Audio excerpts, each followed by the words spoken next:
I will. When you have like a chronic disease or illness, and it's like a physical one, well, obviously they're all physical, but like one that shows up like on the outside of your body,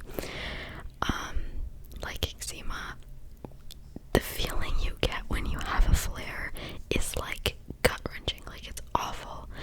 And especially when your skin has been good for so long and then you get a really, really bad flare. And I think that's like kind of why I haven't been posting a lot recently, because when my skin flares, it gets like really bad. It gets painful to move. Like, we're still a little bit red, but it's healed a lot. It gets painful for me to move, and it really, really affects my mental health, and that upsets me, I think, because I've had eczema literally my whole life. So you would think by now I'd know how to deal with it. I'd know to like not let it affect me as much as it does, but unfortunately it seems like no matter how much time passes of me having this skin condition, it like never seems to get better in terms of how much it affects me. Like, if I'm in a really bad flare, I won't leave my bed even. It's hard for me to just like get ready and like go for a walk. I'll like isolate myself because I don't want people to see me. The other thing is, when like having a skin condition, when it gets bad, I feel like it's a lot worse than it actually is, and I feel like if I were to go for a walk, everyone will look at me like there's something severely wrong with me. However, that's never the case, because I've never looked at someone and been like, oh my god, they have like new pimples, like or like, oh my gosh, they look this way, like ew. Like, I never like noticed that about people. Well, okay, that's a lie. I notice people's skin because it's something that I'm so focused on within myself. Like, so I'll notice when people have eczema, but that's because I too have it, and I'm never like, oh, it looks so bad, and like they look so ugly. I just like feel bad for them, you know, because I know what it feels like. So I don't even know where I'm going with this. Basically, when I get into these little like flare episodes, it's like a really difficult time for me physically because it hurts to move, and then mentally because like it's just really intense, and I think I like make it worse than it needs to be.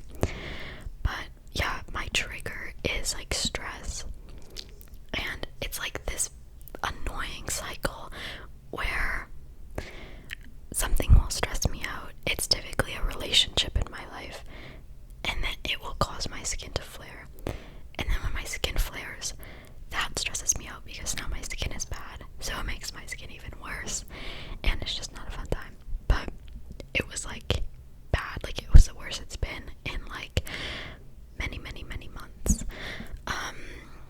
It was all over my face. Like, I don't really get flare-ups on my face because like usually no matter how itchy it is, I will like refuse to touch my face because I'm like, that's my face, like I don't want to mess up my face.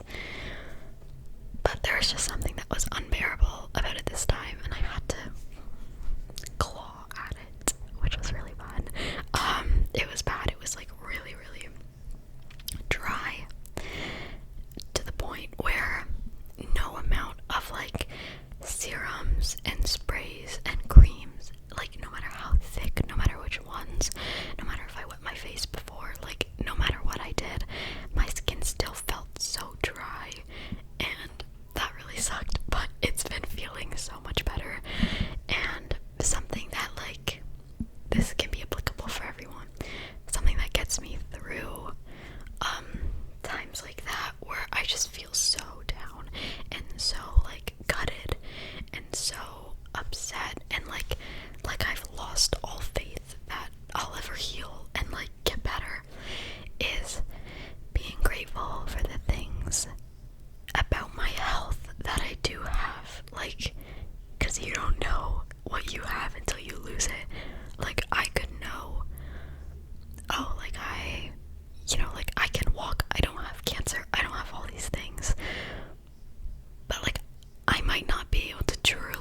it just really helps. Oh wait, but I need to say, it's pumpkin spice season, guys.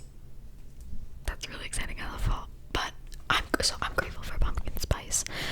I'm grateful that I have a room, that I have clean water, that I have internet, that I have an education, that I have a YouTube channel, and all you guys, that I have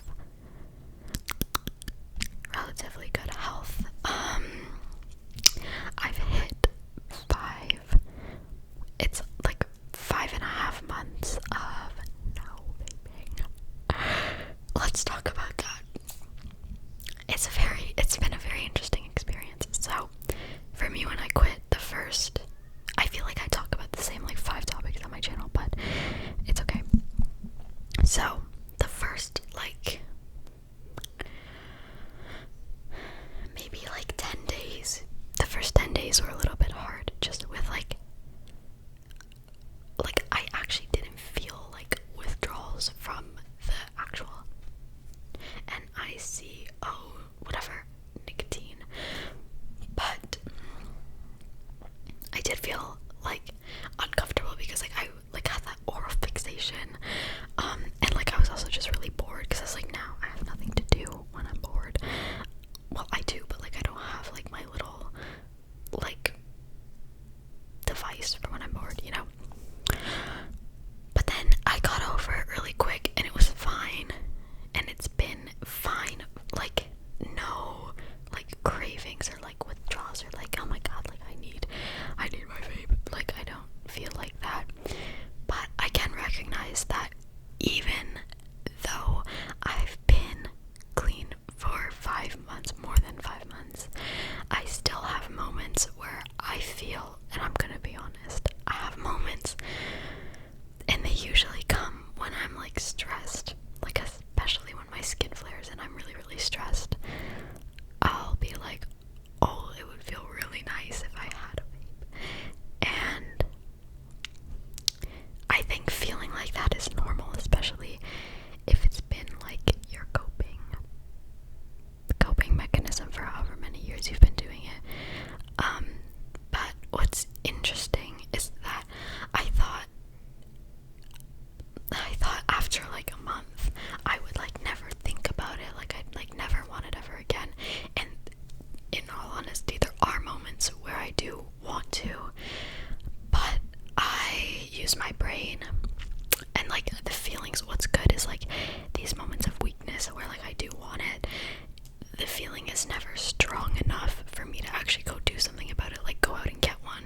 And I know that I've like made so much progress, and to just throw those 5 months down the drain would ruin me in so many ways. It would ruin my health again, but it would also like make me not be able to trust myself, which would kill my confidence, because I remember talking about this in another video. I think having confidence in yourself means trusting yourself. Because if you trust that you are, for example, beautiful, if someone were to say, and you genuinely, like, you know that you're beautiful, if someone were to say you're ugly, you'd be like that doesn't make sense because I know I'm beautiful. It wouldn't affect you because you trust yourself. And like knowing that you're beautiful is just an example. There are so many things, like knowing that you're smart, knowing that you're creative, knowing that you are funny, knowing that you're kind, all that kind of stuff. What am I even saying? Oh, so if I were to ruin this 5-month streak, I would not be able to trust myself. I'd not be able to trust that I can set something for myself, set a boundary, and stick to it. I'd prove to myself that I couldn't do that, and that would affect my overall confidence in myself. So that's what's keeping me locked in. Like, I'm not gonna do anything bad.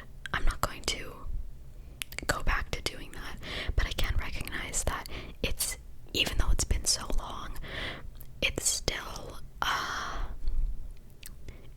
thing. It's still a thing to have moments of weakness and to like persevere through them and not let this yucky thing pull me back in,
watching.